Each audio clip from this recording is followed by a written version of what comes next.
Joan Morris. I'm going to be discussing the location and the various function of the brain.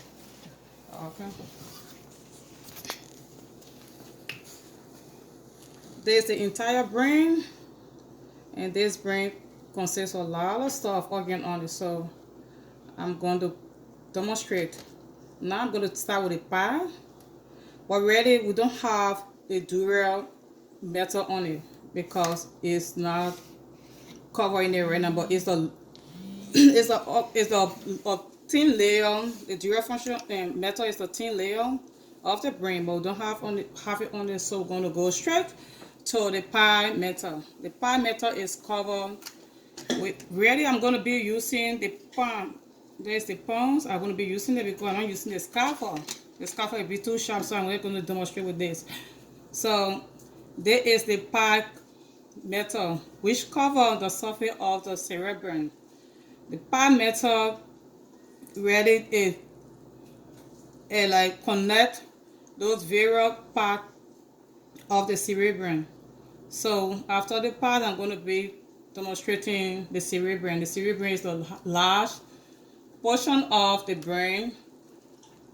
Yeah, the last central portion of the brain system, and it interprets our central input. Then I'm going to go straight to the sucker. There's the sucker of the brain, and the sucker is the tail divide, yeah, divide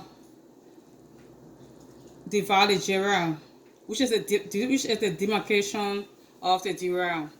Then I'm going to go straight to, and the germ, if there's the germ of the cerebrum. The germ is the full part of the cerebrum context.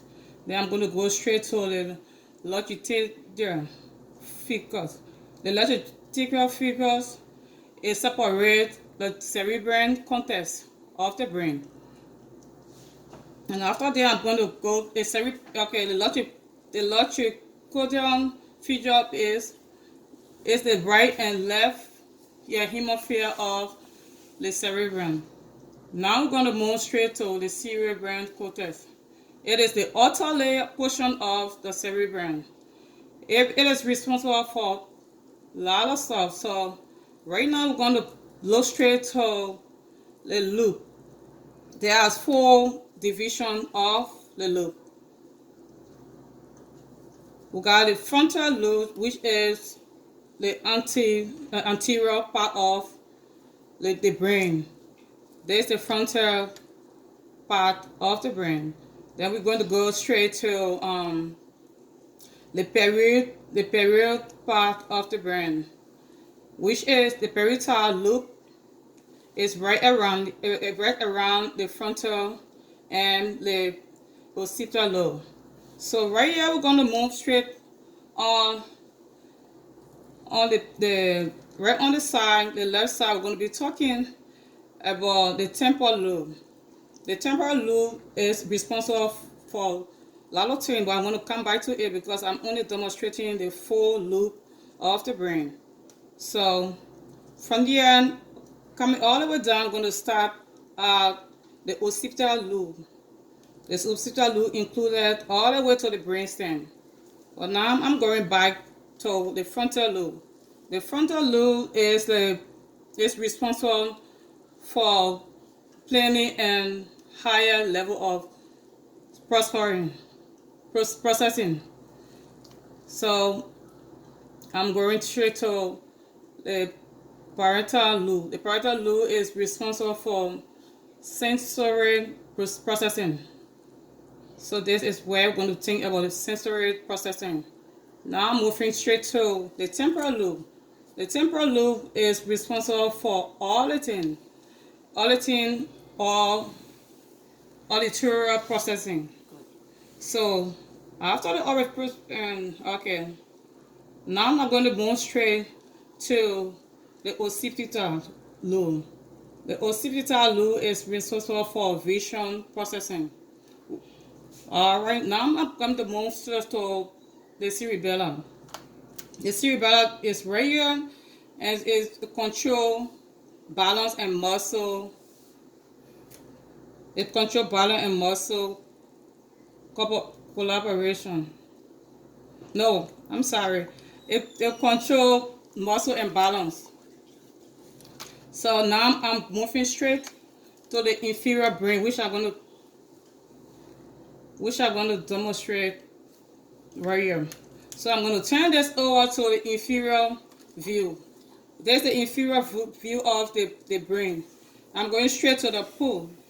The palm, it helps to control the breathing system. So there's the palm, and the palm helps to control the breathing system of the brain. I'm moving straight to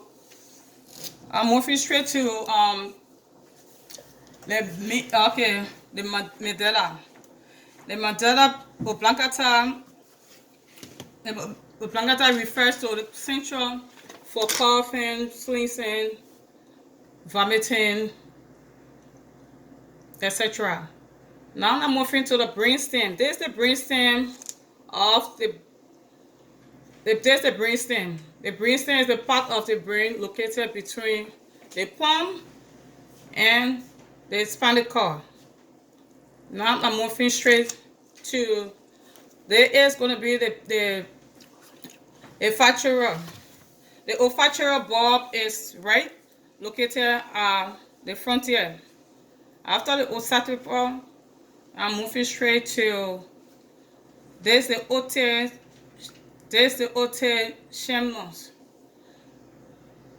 It's the crossing point of the otis nerve located at the recipient of the pallium.